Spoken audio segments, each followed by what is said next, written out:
Hello, welcome to Unbearable 73. My name is Matt. This is episode 27. We will be discussing the Babylon 5 reboot that is on the CW, or supposed to be in production by for the CW. The article discusses it having been delayed a year.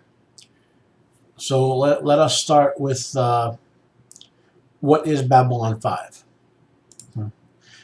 Babylon 5 is a TV series that was syndicated, meaning, for those of you who don't know, if you're young, there used to be all these cable networks and streaming services and whatnot. You had your big 3 or 4 TV show networks, which is Channel 2, Channel 4, CBS and NBC, ABC.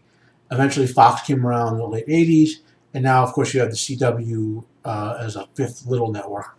But there was them, and that was it. Every other TV broadcast was called being syndicated, meaning your national broadcaster like NBC didn't put the show out on all their NBC stations.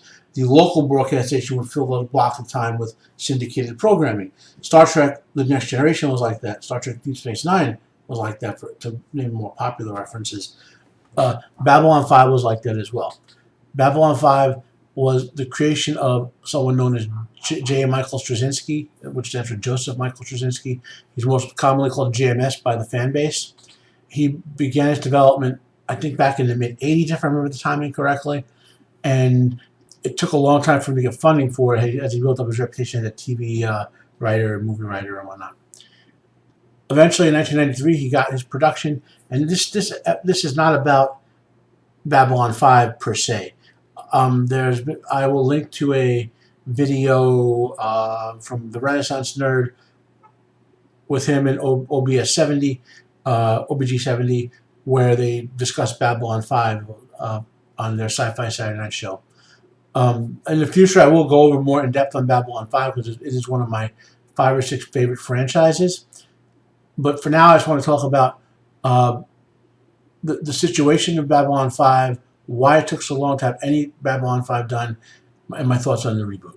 So when JMS got Babylon 5 developed, to get the money for it, he had to sort of sell the distribution rights away to Time Warner in perpetuum, I guess is the phrase to put. And meaning they have the rights for movies or TV shows for Babylon 5 forever. However, only JMS has the power to create any new Babylon 5. So he kept control of the creation, but he lost control of the distribution mechanism for movies and TV shows. So after Babylon 5 was done, and after Time Warner destroyed Crusade, which was the intended follow-up to Babylon 5, it was completely destroyed by interference from Time Warner. JMS refused to do anything with it. He would periodically listen to offers for movies and whatnot, but he hated Time Warner so much he wouldn't have anything to do with them. Now, apparently, there's been a lot of turnover. Maybe they wrote him a blank check and said, okay, we just want something for the CW network that's science fiction.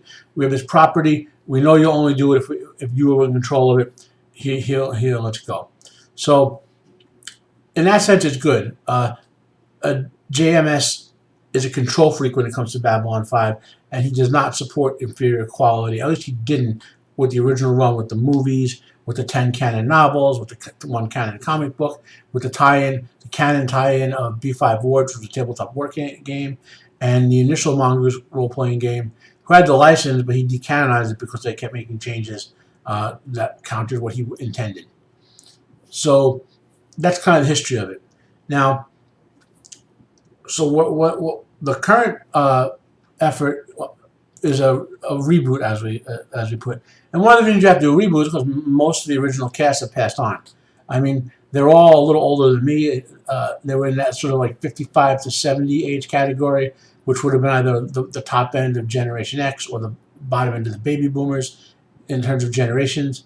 And sadly, in this picture you're looking at of the humans, because I think Kosh was played by different guys.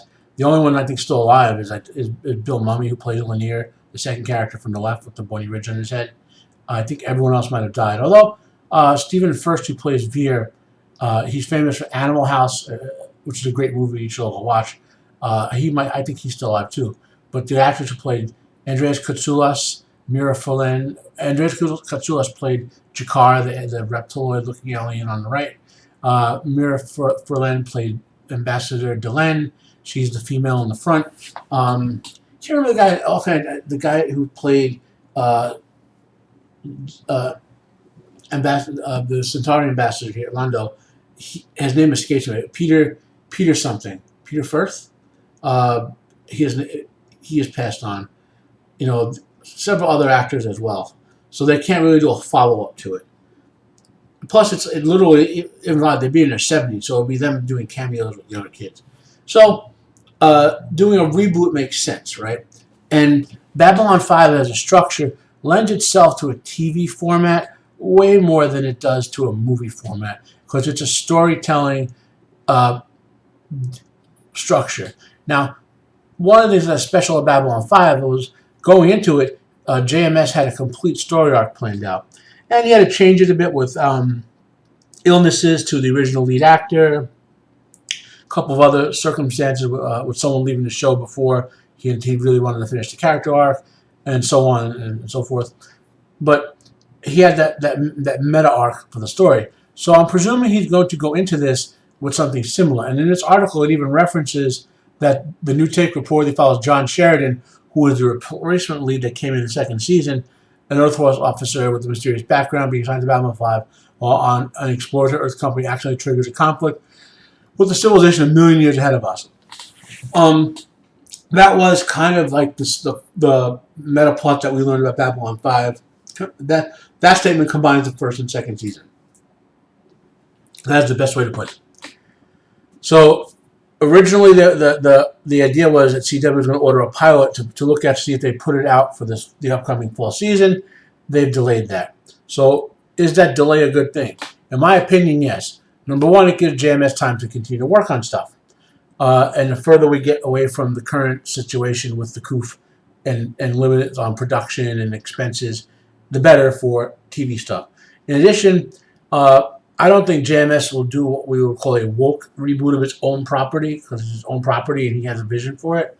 But Babylon 5 Babylon 5 was very you would almost call it woke back in the day. But the problem is it was because of the setting so far in the future with technology having changed everything. The concept of say woke versus anti-woke didn't exist. It was done away by technology. Babylon 5 was, in large sense, humanity and other species having achieved a I believe the term is post-scarcity society due to technology. Now, there was scarcity due to alien invasions and things like that, but not due to the lack of the ability to produce food and vital housing, because they have robots and technology. They would literally just grow food or have robots building and stuff. Which is to say, however, the depiction of Babylon 5 was not that type of setting. This was about the characters in the circumstance on the Babylon station. So a year out gives more time for JMS to develop this and more time to be further away from this woke time period when all these adaptations are being basically failing because fans are refusing to put money out for them when they come out. The Wheel of Time failure, for example, even though Amazon is going forward, but what do they have to lose? They already paid for it. And now the pending failure for the Lord of the Rings, the Rings of Power nonsense that's coming from Amazon. So I think it's a good thing that it's delayed. Now, what am I hoping from this series? Well, obviously they'll have more modern special effects and whatnot, but I'm hoping JMS tweaks the plot enough so even those who are fans see something slightly different. I'm not going to spoil the meta plot of the original Babylon 5, but it involves a conflict that arose out of diametrical opposition. I'll put it that way, and the chaos and conflicts that resulted due to that. So I'm wondering and hoping if he'll pick a different diametrical construction for the conflict, so he can use different philosophical approach to have that to be the generator of the conflict.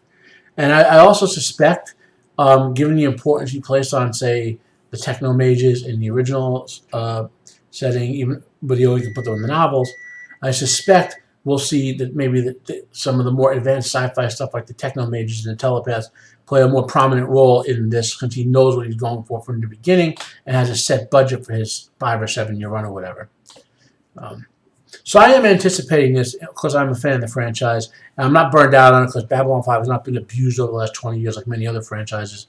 And lastly, because JMS owns Babylon 5. He gave us such a good product, and he protected it back then.